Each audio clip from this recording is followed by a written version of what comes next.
It was a bloody rebellion. Thousands butchered. The countryside laid waste. It was a hell on earth. The rebel band was composed of ethnically mixed tribes known collectively as Gauls. Their champion was the first general to unite the various tribes. He was Vercingetorix.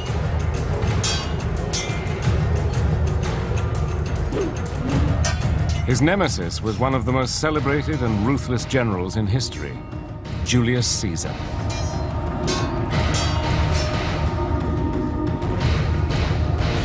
For 100 years, the Romans had contained and oppressed the Gauls. Now, it was payback time. The stage was set for one of the greatest military confrontations of the ancient world. A war of technological wonders that tested to the full the cunning and resourcefulness of the two generals. The battle shaped the destiny of Europe for centuries to come and guaranteed the future of the Roman Empire.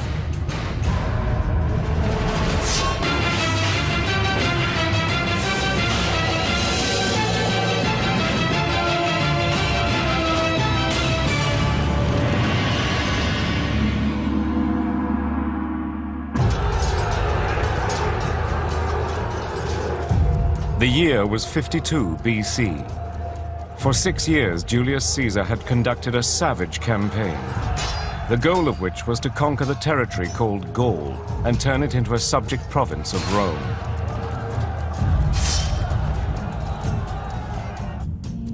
By the time Caesar was given command in Gaul in 58 BC, the Republic had already extended its dominions into North Africa, Greece, Sicily, Corsica, Sidonia, now Crete, and Spain.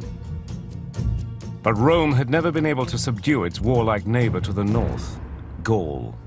It had always been a little tentative about northward expansion because the Gauls and the Romans had a long history, 300-year history, of mutual slaughter and antagonism. I mean, these people in the north, when they went on invasions, were pretty brutal people. I mean, they sacked Rome in the 3rd century BC as well. So there's a lot of bad blood. But Republican Rome grew stronger each day. Now commanding more than 50,000 troops, Julius Caesar fought his way across Gaul with speed and venom. Caesar was sent to Gaul by the Roman Senate as a proconsul, that is to say, to conquer the area and turn it into a province of Rome. The interesting thing about this great general is he had never been in the military and had absolutely no experience in combat or command at all.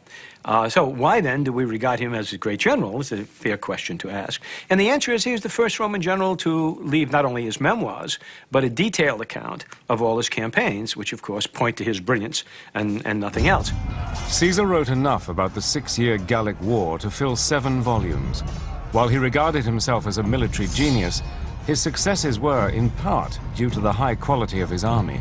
By the time of the campaigns in Gaul, the Roman army was almost thoroughly professionalized. Prior to 100 BC, it had always been a militia army, so you had to raise new troops every year, train them, and then put them in control of political generals, and that created problems. But military reforms, instituted 50 years before Caesar rose to prominence, had created a disciplined army of full-time professional legionaries. You might have had a, quote, amateur in charge of this thing, but there were 10 legions of professional soldiers. That's one point which accounts for Caesar's success. The other point, I think, is that you can always be a great general if you're not fighting against anyone. And in the case of the armies of Gaul, they really weren't significant armies. Gaul was not a unified entity with a national fighting force. It was a conglomeration of individual tribal armies that lacked discipline and cohesion. The fundamental problem with Gaul is that it was essentially an area of 15 to 20 million people. Lots of different ethnic groups. They fought with one another for generations, and they never developed a sophisticated military capability. Nevertheless, the conquest of Gaul was more difficult than Caesar anticipated. You couldn't just defeat one army, win a battle, and Gaul was yours. You had to defeat hundreds of little armies. Caesar dealt with each new Gallic army with increasing ruthlessness. Caesar carried out some horrendous slaughters as a typical Roman brutality of making the case that it's either Roman friendship or Roman terror.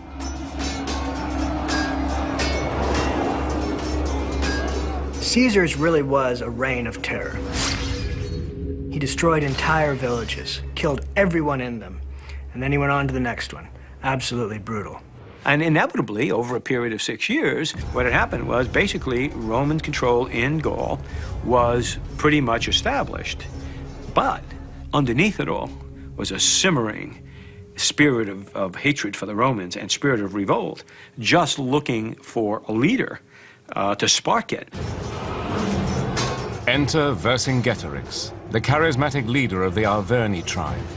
Like Caesar, he also had a mission: to unite the hundreds of disparate Gallic clans of his homeland against the might of the empire.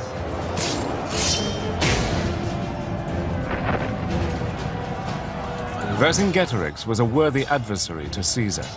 As a young man, he had trained with and fought alongside the Roman legions. Vercingetorix was actually a cavalryman in Caesar's army early in the Gallic Wars. So he knows how the Roman army worked. He knows its strength, he knows its weaknesses. He is the right guy at the right time to take on Caesar. Vercingetorix took it into his head that perhaps this was the right time, that the Gauls had probably finally had it, not this tribe or that tribe, but everyone, and that if he could provoke a spark with an attack on the Romans that was successful, what might happen is, for the first time, all of the main tribes of Gaul would assemble together and resist Roman rule, defeat Caesar, and drive the Romans out. And that's what he had in mind. His plan to provoke Caesar into action worked immediately. Vercingetorix marched more than 70,000 soldiers into the Roman-controlled town of Orleans and gave Caesar a taste of his own medicine. And he fell upon it like a lion upon a rabbit, and burnt the town and massacred and murdered everybody. The Gauls slaughtered over 5,000 men, women, and children. In doing so, Vercingetorix delivered a clear message to Caesar, that the Gauls would no longer endure the Roman general's regime of oppressive cruelty. This was the spark of revolt. There was some signal event that would galvanize all of Gaul against the Rome, and that's what he tried to do. He was a fairly good strategic thinker, and it worked. This was the moment.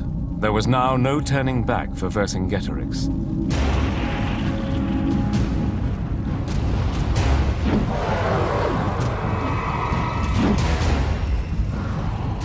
The rising had begun.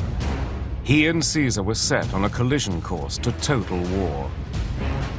And Vercingetorix had both the momentum and the will.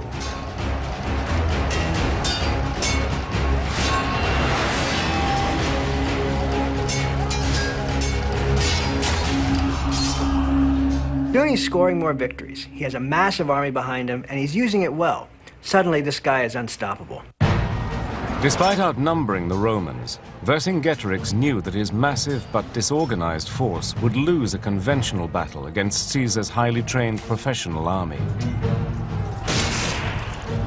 So his strategy was to strike incessantly at the enemy in small guerrilla-style sorties until it inflicted so much damage that the legions would be forced to retire back to Italy.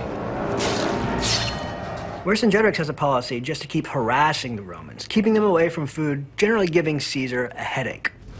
To further wrong foot and destabilize the Roman troops, Vercingetorix did something that would reverberate throughout military history. He persuaded the Gauls to set fire to their own towns, villages, crops, and countryside. It's an uncompromising stratagem, now known as scorched earth. Burn everything. Burn the towns, burn the hamlets, burn the fields, everything. In other words, leave nothing upon which the Roman army can survive. In August of 52 BC, after implementing his scorched earth policy, Vercingetorix led a small detachment against a Roman force near present-day Dijon. The Gauls' favorite weapon was the broadsword. Made of iron, the heavy blade was designed to smash down on an opponent with devastating force. The Roman legionary wielded a gladius. 26 inches long, 2.5 inches wide, the gladius was made of razor-sharp steel and was used as a stabbing weapon.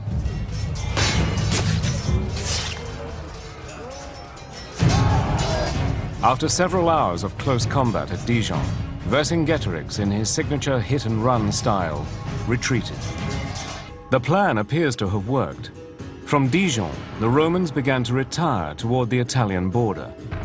Vercingetorix gave chase, hoping to prevent Caesar from reaching Rome and restocking his depleted army. He moves his army down to block Caesar's goal going to Italy, okay? He really arrives too late. Caesar is already south of where he comes. So he's behind Caesar. He's not in front of him. And he tries to go into the attack. The Romans turn around. There's a skirmish there. There's a skirmish there, and the Romans break it off. And at that point, what Vercingetorix does is he says, you know, it's getting tough to feed the army out here. I'm going to withdraw back into my main supply base, all right? And hopefully, you know, Caesar, we're done for the season. Caesar will go south, and we'll finish this next year. This proved to be a serious miscalculation.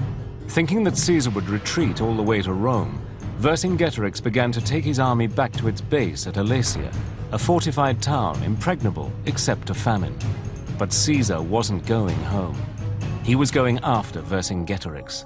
And what Caesar does is, instead of running for Italy, he whirls around on him, kills his rear guard, and begins to chase him back to Alesia.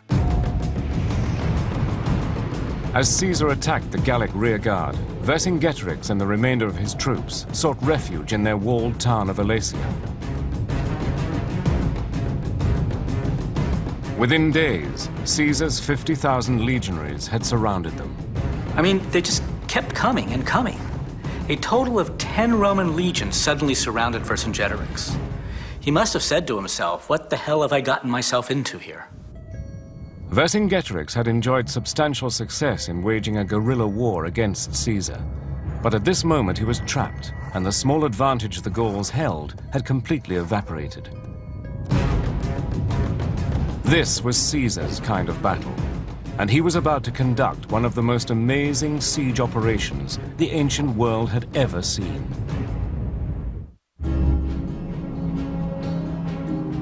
'52 BC, the fortified Gallic hill town of Alesia.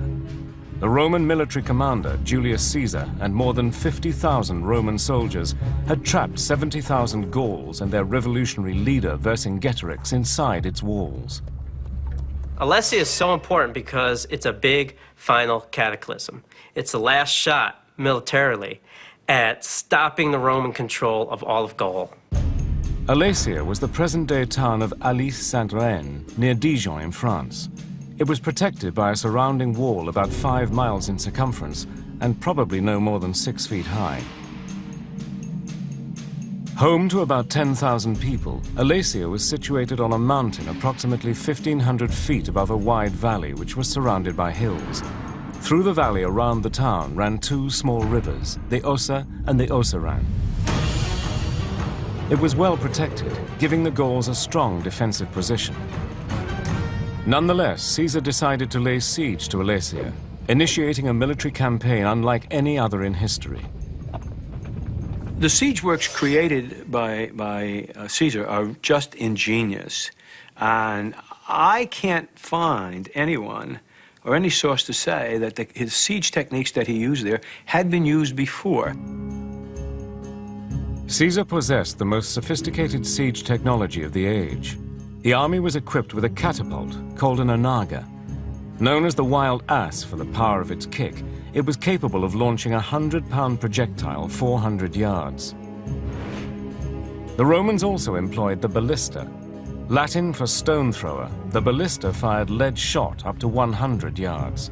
Each Roman legion was equipped with 30. But a siege involved more than an attack using high-tech offensive weapons, and Caesar realized that the best tactical move at Alesia wasn't to mount an all-out assault. Instead, he believed that to win this encounter, he shouldn't try to drive the Gauls out, but rather, he should starve them out. Caesar decided to build a 10-mile wall around Alesia to imprison the Gauls within their own town. What Vercingetorix thought would be a safe haven was turning out to be a death trap. First, the legionaries dug a trench 20 feet deep and 20 feet wide. Then they dug another trench, 15 feet wide and 8 feet deep, that could be filled with water. Next, another dry pit. And finally, work began on a wall, 12 feet high, complete with watchtowers every 80 yards. They call it circumvallation. You put up a wall around the city. It's essentially putting tens of thousands of people in prison. The purpose of that was, of course, to make sure that no one in the city could break out. They could get outside their own walls, but only to be trapped in a killing ground between the Roman wooden wall and their wall. That's the first thing. This was not the first time Caesar had shown himself to be an expert practitioner of technological warfare. 3 years earlier, in 55 BC, 400,000 Germans went looking for new land to settle and crossed the River Rhine to set up home in Gaul. Caesar immediately delivered an emphatic response. He sent 50,000 troops to the Rhine with an order to slaughter all the Germans, sparing no one. What he did next was both horrific and, from an engineering point of view, astounding. Caesar foreshadowed his engineering prowess they will eventually show at Alesia. He built a 400-foot-long, 40-foot-wide suspension bridge over the Rhine River so that he could chase them back to Germany and hunt them down. Once across the river, Caesar's troops ran amok through the countryside, showing no mercy. 430,000 people, men, women, children, no survivors, in a deliberately calculated act of political butchery designed to send a clear message to another people.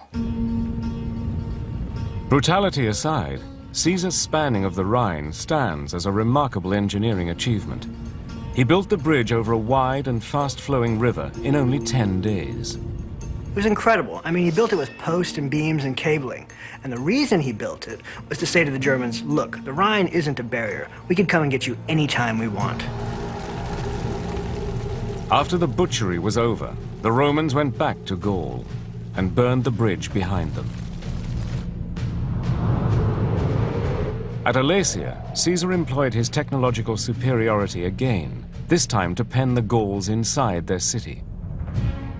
The Gallic general Vercingetorix watched with trepidation as Caesar's wall rose up around him. The 12-foot-high structure was built partly with the earth dug out of the trenches. It was reinforced with wooden ramparts and surmounted by watchtowers every 80 yards. On top of all that, they put sharpened sticks, kind of like an early version of barbed wire, just in case someone tries to scale the thing. And except for a couple of areas, like places with natural barriers, this wall goes completely around the city. It was a race against time. Once Caesar had completed the wall, almost 10 miles in circumference, it would be practically impenetrable and forcibly enclose the entire population of Alesia. Some 10,000 men, women, and children, as well as the new tenants, the 70,000-strong Gallic army. Vercingetorix does have some beef and corn stored up at Alesia, but it's not going to last forever. Caesar's men could go and try to steal some or buy some supplies, but that's easier said than done. Don't forget, Vercingetorix had burnt a lot of it during the Scorched Earth campaign. Vercingetorix well understood that the winner of this battle would be the one who could stave off starvation for longer. He decided his best hope was to try to halt construction of the wall and prevent the Romans from collecting food. If he can outlast Caesar in the city, okay, sooner or later the Roman army would find it very hard to gather supplies, and it too would wither on the vine. What he had to do is he had to keep attacking the Roman army to prevent it from foraging from supplies. So Vercingetorix resorted to his old tactic, hit and run. He sent several thousand of his cavalry to harass the Roman builders and foragers. He succeeded with this several times, but finally, during one of these assaults, Caesar launched a surprise counterattack. We're not exactly sure how many cavalry Caesar had, but I would imagine about 5,000 or 6,000 Roman cavalry and 3,000 to 4,000 mercenary cavalry. A skirmish broke out in the area between Caesar's wall and Alesia. The Roman cavalry gained the upper hand and the Gauls were driven back. But Vercingetorix ordered Alesia's gates to be closed to safeguard the people already inside. Very, very heavy Gallic losses. Guys off their horses trying to basically claw their way back into the city. Vercingetorix had sentenced his cavalry raiders to certain death.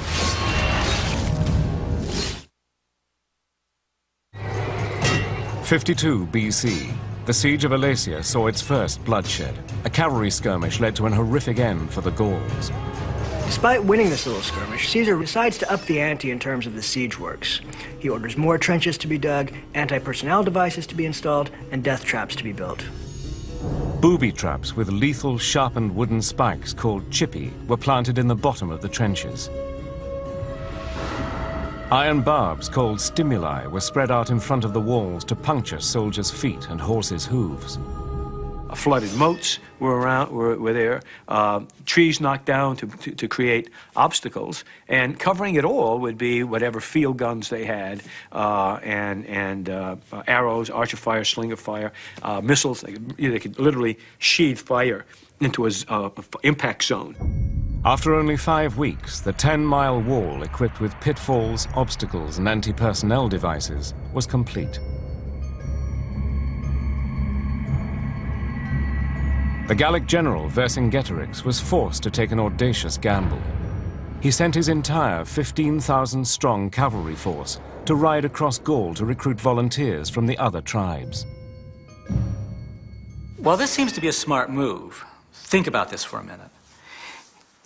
He had pretty good success just snipping at Caesar, harassing him, not letting him get anywhere, not allowing him to gather food. But he's giving all of that up, and he says, no pun intended, send in the cavalry. Vercingetorix changes his tactical design and allows the Romans, in essence, to build the siege works and feed their own. The decision to go for help, rather than continuing to disrupt the food gatherers and wall builders, was a critical military decision. If the cavalry was intercepted, or the other tribes didn't respond, Vercingetorix and his army were surely doomed. Now, without his cavalry to send forth to harass the Roman army, they can build the siege works at their leisure, which they do. More important than that is they now can forage freely.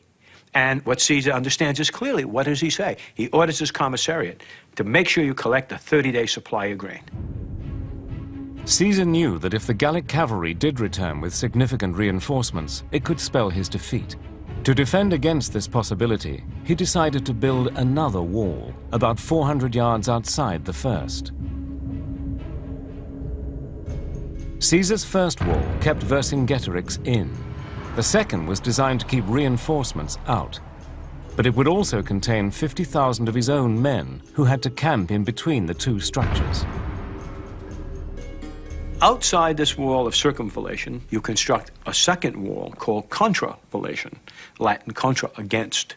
And this wall ran 20 miles. So you have a wall inside a wall in a city in the middle, kind of like looking at from the top down, kind of looking at a layer cake. Suddenly, with no enemy horsemen to disrupt them, the Romans could build the second wall with comparative ease. It was seamless, except for a small section at the point where the two shallow rivers ran through the valley. With the wall construction coming to an end, everyone starts realizing that the thing that's going to win or lose this thing is food. Caesar knows that once the rest of the Gauls show up, he won't be able to send his guys foraging anymore. Meanwhile, inside the city, Vercingetorix personally takes control of the beef and corn rations. 7 weeks into the siege, supplies inside Alesia were diminishing rapidly. The inhabitants subsisted on what little food had been stored before the encirclement began. Water for nearly 100,000 people had to be drawn from the rivers or wells on the plateau.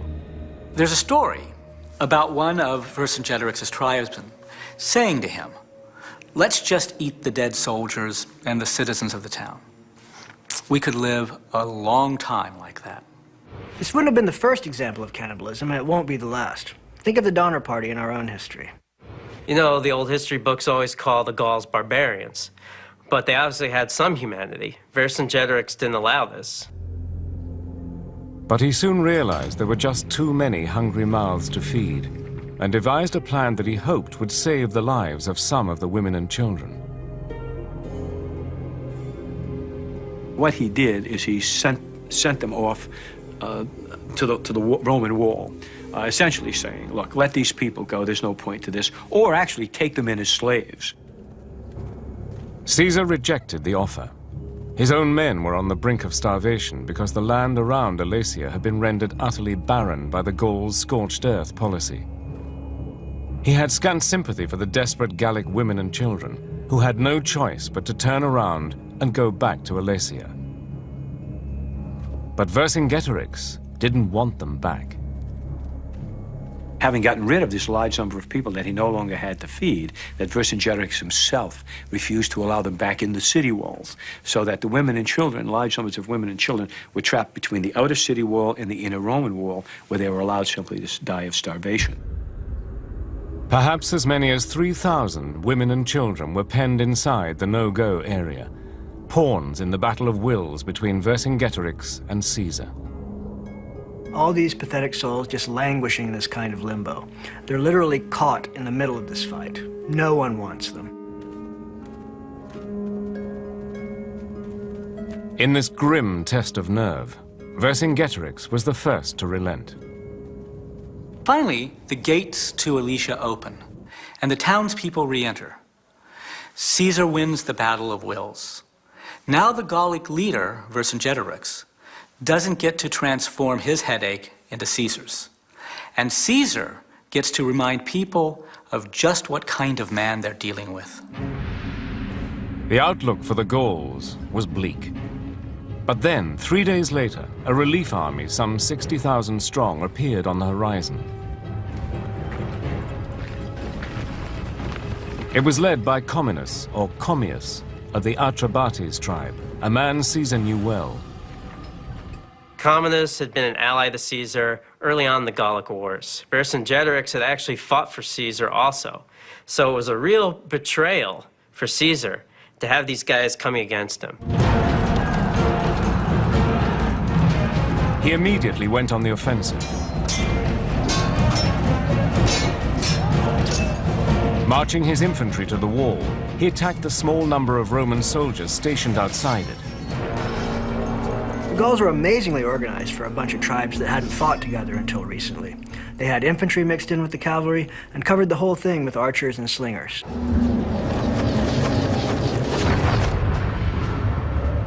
Caesar had no choice but to commit 5,000 cavalry to defend the wall.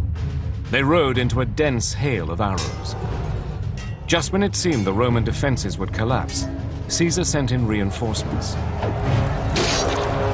His timing was perfect, and the fresh troops pushed the Gauls back onto the defensive. Despite the incredible difference in numbers, Caesar pushes the Gauls back all the way to the hills, just massacring the archers who had been supporting the Gallic cavalry. The battle raged from noon until sunset. As darkness fell, the Romans emerged, victorious. The Gauls' first assault ends in disgrace. The battle was nearly theirs. They had 4 times the number of soldiers and still could not defeat Caesar. This does not bode well. But Vercingetorix was not ready to surrender. Somehow, he managed to coordinate with Commius to launch a nighttime, multi-pronged attack against the Roman positions. We don't know a lot about how much Comminus and Vercingetorix could communicate with each other. Maybe they had spies who could sneak through, but in battle, I doubt they could communicate at all. It's just chaos.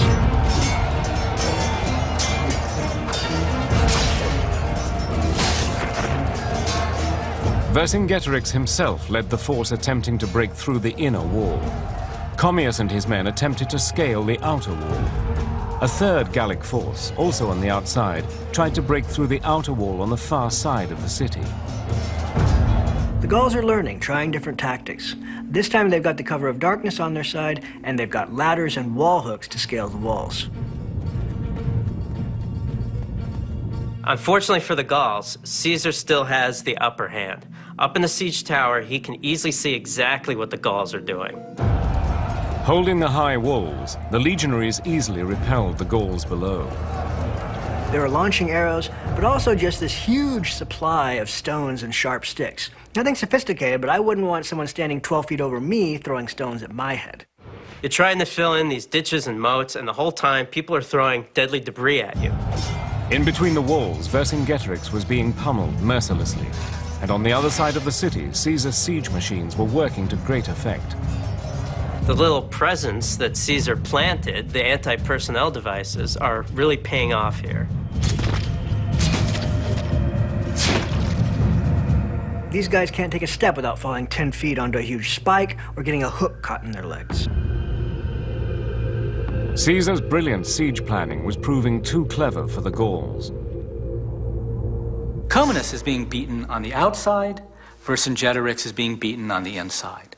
The anti-personnel devices are killing Gauls right and left.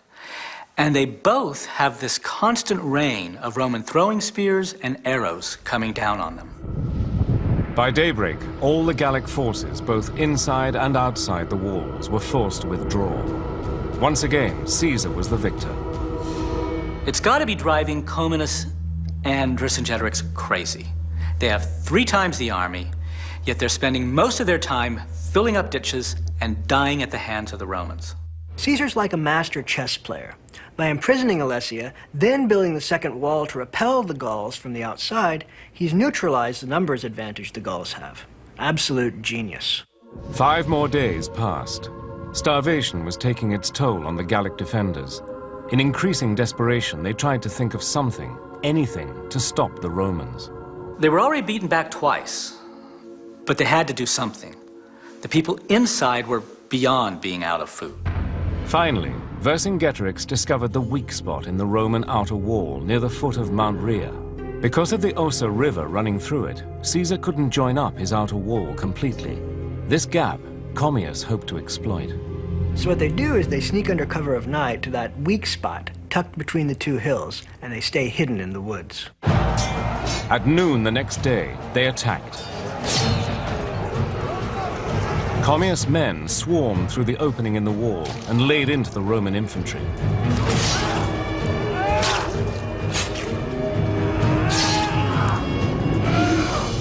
At another section of the wall, a second Gallic force attempted to break through.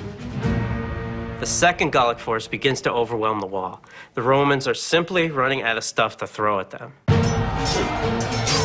At the same time, Vercingetorix attacked from the inside.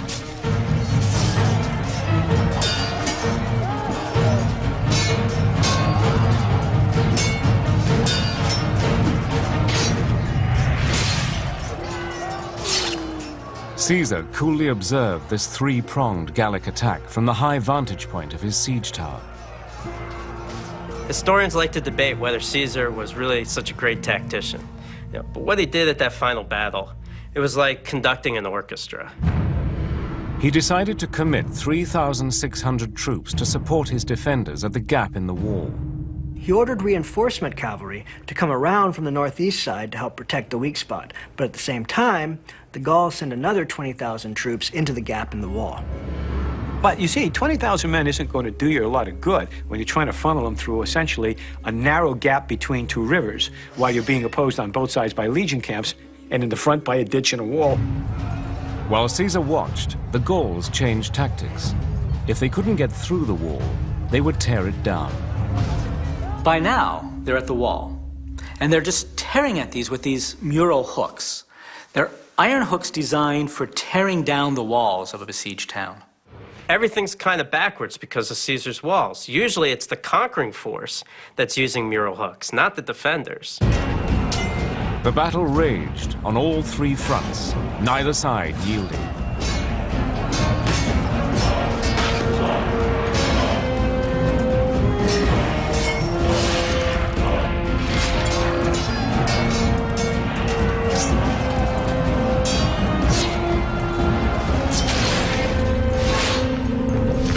Caesar finally took matters into his own hands.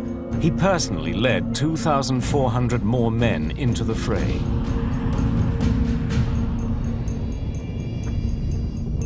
He takes command of 4 cohorts of infantry himself, puts on his famous red cloak. He always thought it important that troops should see their commander in battle, and leads these 4 cohorts right into the fray. The Roman line was ready to break until Caesar arrived at the last minute with the reinforcements.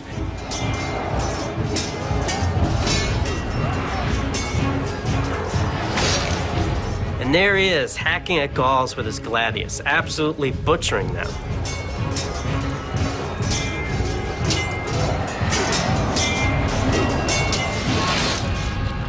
There's a big difference between a commander saying, charge, and one saying, follow me, boys.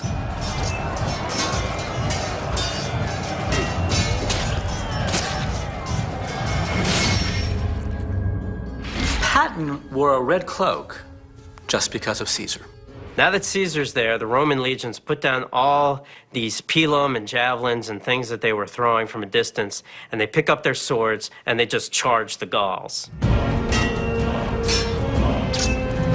Caesar had gained the momentum, and now he was going for the kill.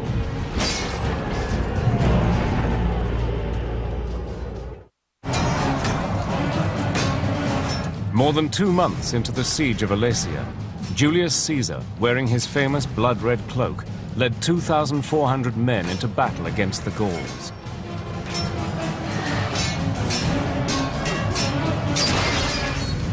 And the texts say that what was happening is that the Roman line was ready to break until Caesar arrived at the last minute with these four cohorts with the reinforcements, and at the same time, you know, increasing Roman morale because they saw their commander fighting with them with the red cloak.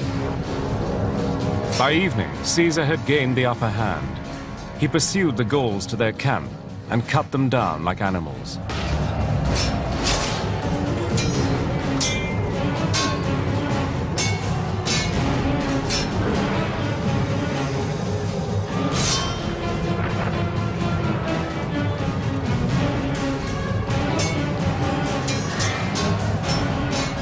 Despite the impending, almost certain defeat, Vercingetorix fought on. His strategic plan to unite all the Gallic tribes in opposition to Roman oppression had failed. And very soon, Vercingetorix realized he had lost the war. The defeat sends the message of kind of despair to the other tribes in the coalition. And after a day or two, one by one, as they had done so many times in the past, they began to wander back to their own tribal lands. And even Vercingetorix understands that the game is over. And he's the one who takes the initiative and opens negotiations with the Romans. Caesar had gained a grisly reputation as the general who massacred entire tribes. But uncharacteristically, on this occasion, he decided to spare the lives of the Gallic warriors. Caesar was pretty lenient. Way out of character for the guy who is famous for annihilating whole tribes. Maybe he sensed that in order to keep insurgents down, he had to change tactics. Maybe he even acquired a newfound respect for the way they had performed in battle. But of course, Vercingetorix had started this. He had to be made an example of. The 2nd of October, 52 BC.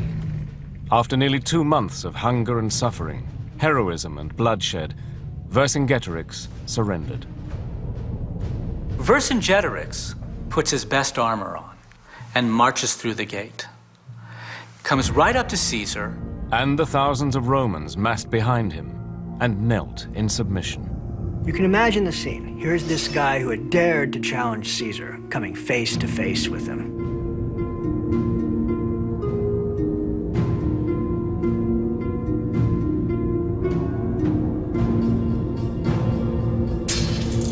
He was a valiant warrior, but Vercingetorix had committed a basic tactical error. He had a plan, not to take Caesar head on, but to skirmish, cut his communication, cut his supply lines, just harass him at every turn. He held on to that at times when he could have tried to go in for the kill, but he stayed disciplined. Then he suddenly scrapped the whole idea. He sends his best fighters to go get help that didn't end up doing much good. It's fascinating. He had hung to the original strategy right to the point where it was succeeding, and then, for whatever reason, changes the strategy, and it cost him dearly. While many of the Gauls were freed, Vercingetorix was taken to Rome, chained in a cage, and executed. And as the story goes, for which there's probably not much evidence, that during one of Caesar's triumphs he was strangled in full public view. More likely, he was simply executed in a Roman dungeon. The Romans were not, I mean, they had no problems with public execution, but in this case, they were just well to be rid of what was called the firebrand of the Gauls, the man who was afraid that would light Gaul on fire. Caesar spent the winter extinguishing the dying embers of the rebellion. Rome would not have to fight the Gauls again for the next 400 years.